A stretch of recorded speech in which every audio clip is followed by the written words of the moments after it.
आज हम आपको प्रश्नावली 1.2 समझाएंगे। हमारी जो बुक में प्रश्नावली 1.2 है। इससे पहले हम एक अंकगणित की आधारभूत प्रमेय समझ लेते हैं।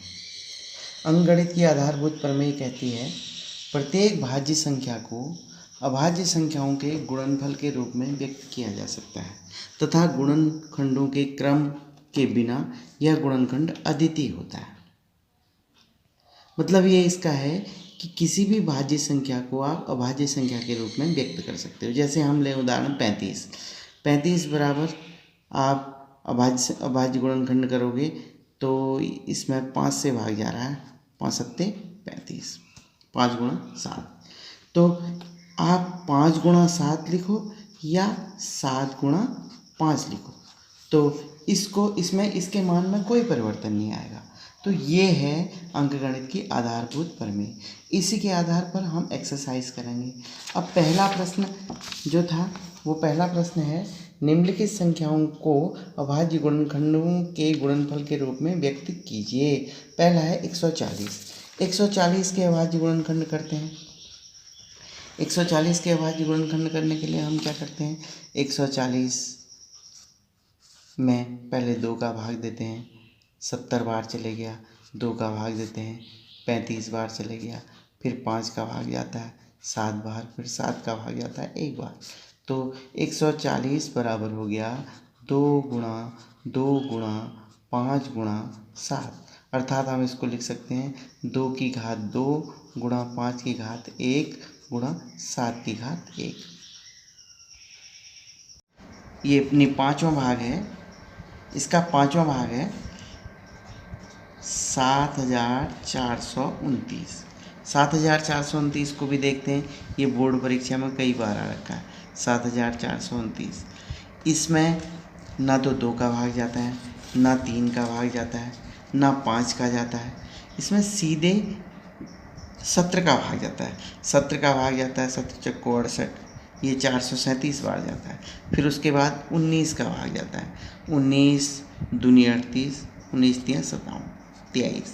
तो ये 7429 बराबर हो गया 17 गुणा 19 गुणा 23। अब प्रश्न नंबर 2 है, निम्नलिखित युग्मों का एचसीएफ और एलसीएम ज्ञात करो तथा जांच करो संख्याओं का गुणनफल एचसीएफ और एलसीएम के गुणनफल के बराबर है या नहीं है। पहला लेते हैं हम 26 और 91। 26 और 91, तो पहले 26 के अभाज्य गुणनखंड करते हैं। 26 के अभाज्य गुणनखंड करना आपको आता है, ये 2 का भाग गया 13, फिर 13 कम 13, 2 गुणा 13 हो गया।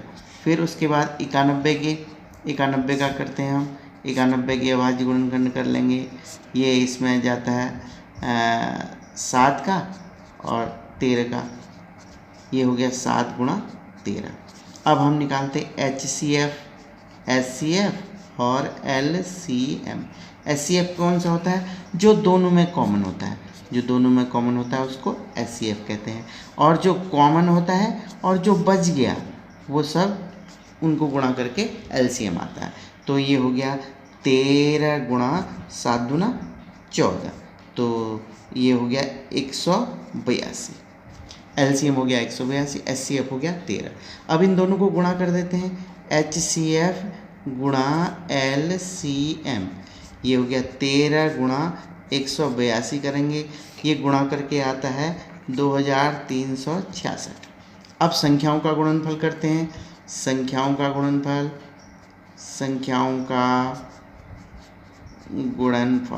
संख्या कौन कौन सी है हमारे पास, 26 है और एक 91 है। इन दोनों को आपस में गुणा करेंगे तो ये भी 2366 आता है। तो हमारा हो गया एचसीएफ गुणा एलसीएम बराबर संख्याओं का गुणनफल और एचसीएफ और एलसीएम का गुणनफल बराबर होता है। इसी प्रकार आप अगले 2 पार्ट भी कर लेंगे। अभाज्य गुणनखंड विधि से एचसीएफ और एलसीएम ज्ञात करो।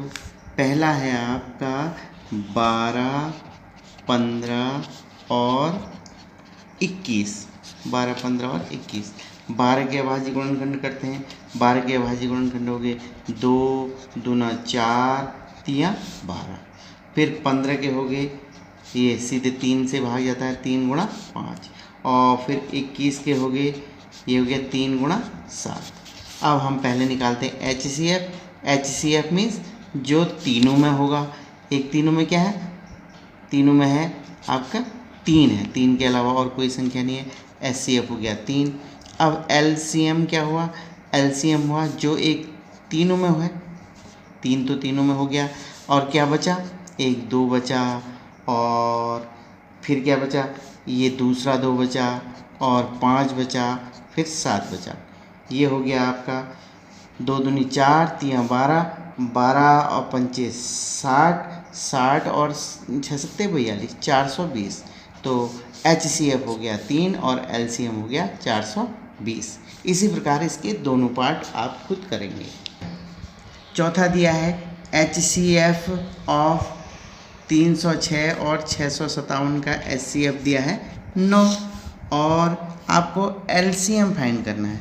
LCM फाइंड करना है तो आपको पता है HCF गुणा LCM बराबर होता है संख्याओं का गुणनफल।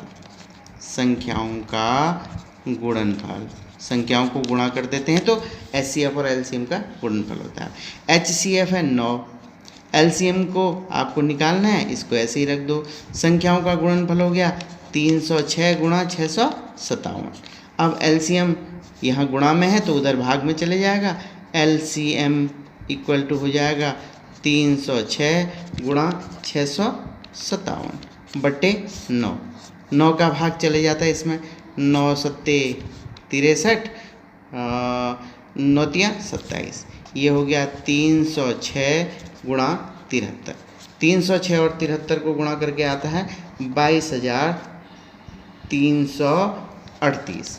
तो LCM हो गया 22,338 है। जांच करो किसी प्राकृतिक संख्या n के लिए 6n अंक शून्य पर समाप्त हो सकती है। ये देखते हैं हम। अब हमें सिद्ध करना है 6n शून्य पर समाप्त होती है। 6n माने 6 के आप गुणनखंड कर दो, 2 गुणा 3 की घात n, 2 की घात n, 3 की घात n लिख सकते हैं हम। अब देखिए जो संख्या शून्य पर समाप्त होती है उसमें उसके गुणनखंड या 2 होना चाहिए या 5 होना चाहिए। जैसे आप ले लीजिए 10 ले लीजिए या 20 ले लीजिए या 30 ले लीजिए, इन सब के गुणनखंड या 2 होंगे और 5 होंगे। तो इसमें देखिए इसका 2 तो है लेकिन 5 गुणनखंड है ही नहीं, अतः यह 6n शून्य पर समाप्त नहीं होगी। व्याख्या करो कि 7 गुणा 11 गुणा 13 धन 13 और 7 गुणा 6 गुणा 5 गुणा 4 गुणा 3 गुणा 2 गुणा 1 धन 5 भाज्य संख्याएं क्यों हैं। तो हम देखते हैं 7 गुणा 11 गुणा 13 धन 13, इसमें से 13 कॉमन ले लेते हैं। 7 गुणा 11 बचा धन 1, 11 सत्ते 77 धन 1। अब देखो 13 गुणा 78 हुआ। अब ये 13 से भी विभाजित होगा, 2 से भी विभाजित होगा, तो इसके 2 से ज़्यादा गुणनखंड हो गए। संख्या के 2 से अधिक गुणनखंड हैं, अतः ये कैसी होगी, अतः ये भाज्य हुई, भाज्य संख्या होगी, भाज्य संख्या होगी। इसी प्रकार अभी दूसरा भी इसी प्रकार करते हैं। देखो 7 गुणा 6 गुणा 5 गुणा 4 गुणा 3 गुणा 2 गुणा 1 धन 5, इसमें से भी 5 कॉमन ले लेते हैं हम। 5 कॉमन ले लें, यहाँ बच गया 7 गुणा 6 गुणा 4 गुणा 3 गुणा 2 गुणा 1 धन 1। अब देखिए ये जो भी आएगा 7 गुणा 6 गुणा 4 गुणा 3 गुणा 2,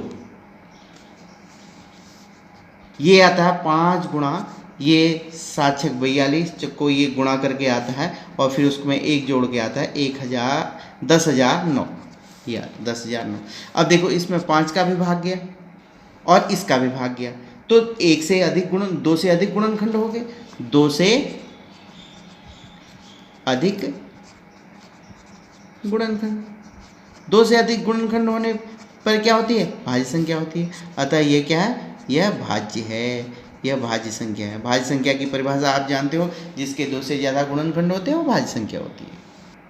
7वां सवाल है, किसी खेल के मैदान के चारों ओर वृत्ताकार पथ है। इसका चक्कर लगाने में सोनिया को 18 मिनट लगते हैं, रवि को 12 मिनट लगते हैं।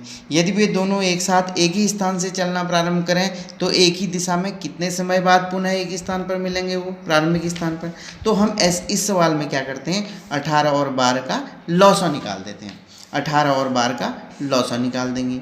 ये वृत्ताकार पथ है, इसमें सानिया भी दौड़ रही है और रवि भी दौड़ रहा है। सानिया को 18 मिनट लगते हैं, रवि को 12 मिनट लगते हैं।